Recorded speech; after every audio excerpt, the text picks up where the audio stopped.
منافق کی نشانیوں کے بیان میں حدیث نمبر 33 آپ کے سامنے کتاب ہے بخاری شریف۔ عن النبی صلی اللہ علیہ وسلم، حضرت ابو ہریرہ رضی اللہ تعالیٰ عنہ آپ راوی ہیں۔ عن النبی صلی اللہ علیہ وسلم قال آیت المنافق ثلاثہ، اللہ کے نبی صلی اللہ علیہ وسلم نے ارشاد فرمایا منافق کی 3 نشانیاں ہیں۔ اذا حدث کذب، جب بھی بولتا ہے، باتیں کرتا ہے تو جھوٹ بولتا ہے۔ وَإِذَا وَعَدَ أَخْلَفَ، اور جب بھی وہ وعدہ کرتا ہے تو وعدہ خلافی کرتا ہے۔ وَإِذَا اؤْتُمِنَ خَانَ، تو جب امانت اسے دی جائے تو امانت میں خیانت کرتا ہے۔ یہ آپ کے سامنے کتاب ہے بخاری شریف اور حدیث نمبر ہے 33۔ اس کا ترجمہ یوں ہے، حضرت ابو ہریرہ رضی اللہ تعالیٰ عنہ سے روایت کرتے ہیں، وہ رسول اللہ صلی اللہ علیہ وسلم سے نقل کرتے ہیں کہ آپ صلی اللہ علیہ وسلم نے فرمایا منافق کی علامتیں 3 ہیں۔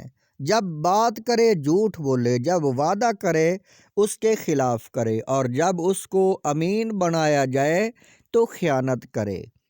آگے حدیث نمبر ہے 34 نمبر حدیث ہے آپ کے سامنے کتاب صحیح بخاری جلد نمبر 1 کتاب ایمان کے بیان میں کتاب الایمان باب ہے۔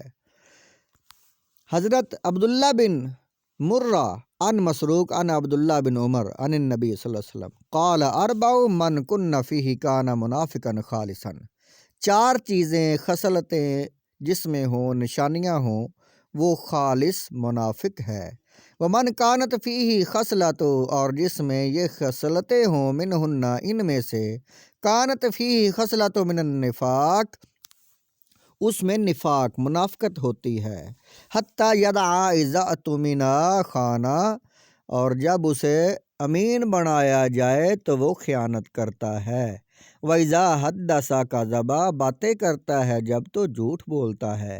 وَإِذَا عَاهَدَ غَدَرَ، اور جب وعدہ کرتا ہے تو وعدہ خلافی کرتا ہے۔ وَإِذَا خَاصَمَ فَجَرَ، اور جب وہ جھگڑتا ہے تو پھر وہ فسق و فجور کرتا ہے، گالیاں دیتا ہے۔ تَبَعَہُ شُعْبَةُ عَنِ الْعَمْشِ، اس کی اتباع حضرت شعبہ نے بھی کی ہے۔ اس کا ترجمہ یوں ہے کہ رسول اللہ صلی اللہ علیہ وسلم نے فرمایا 4 عادتیں جس کسی میں ہوں تو وہ خالص منافق ہے، اور جس کسی میں ان 4 میں سے ایک عادت ہو تو وہ بھی نفاق ہی ہے جب تک اسے نہ چھوڑ دے۔ وہ یہ ہیں، جب اسے امین بنایا جائے تو امانت میں خیانت کرے اور بات کرتے وقت جھوٹ بولے، اور جب کسی سے عہد کرے تو اسے پورا نہ کرے، اور جب کسی سے لڑے تو گاڑیوں پر اتر آئے۔ اس حدیث کو شعبہ نے بھی سفیان کے ساتھ اعمش سے روایت کیا ہے۔ یہ آپ احادیث مبارکہ بخاری شریف کی سن رہے ہیں۔ آگے حدیث پاک ہے لیلۃ القدر کے بیان میں، باب ہے قیام لیلۃ القدر من الایمان۔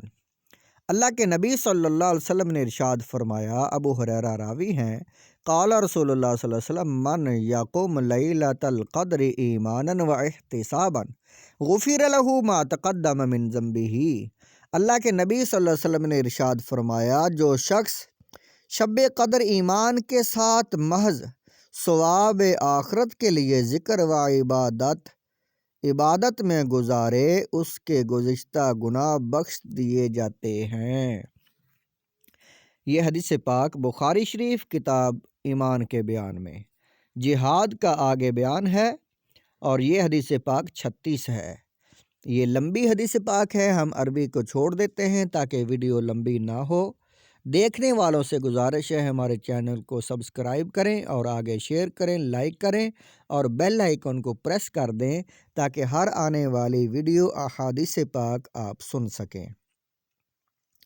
حدیث پاک میں ہے، حضور علیہ الصلوۃ والسلام نے ارشاد فرمایا، آپ صلی اللہ علیہ وسلم نے فرمایا، جو شخص اللہ کی راہ میں جہاد کے لیے نکلا، اللہ اس کا ضامن ہو گیا۔ اللہ تعالیٰ فرماتا ہے اس کو میری ذات پر یقین اور میرے پیغمبروں کی تصدیق نے اس سرفروشی کے لیے گھر سے نکالا ہے۔ میں اس بات کا ضامن ہوں کہ یا تو اس کو واپس کر دوں ثواب اور مال غنیمت کے ساتھ، یا شہید ہونے کے بعد جنت میں داخل کر دوں۔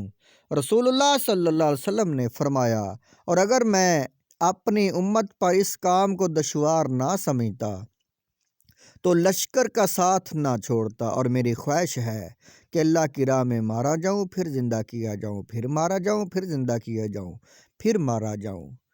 یہ حدیث پاک بخاری شریف اور جہاد کا بیان اور حدیث نمبر 36 ہے۔ رمضان کی نفلی عبادت رات کے وقت کی۔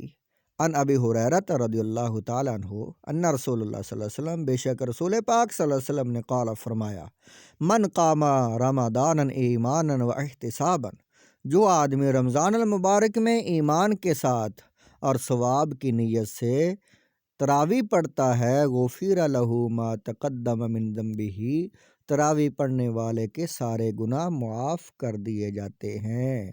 یہ حدیث پاک بخاری شریف حدیث نمبر 37۔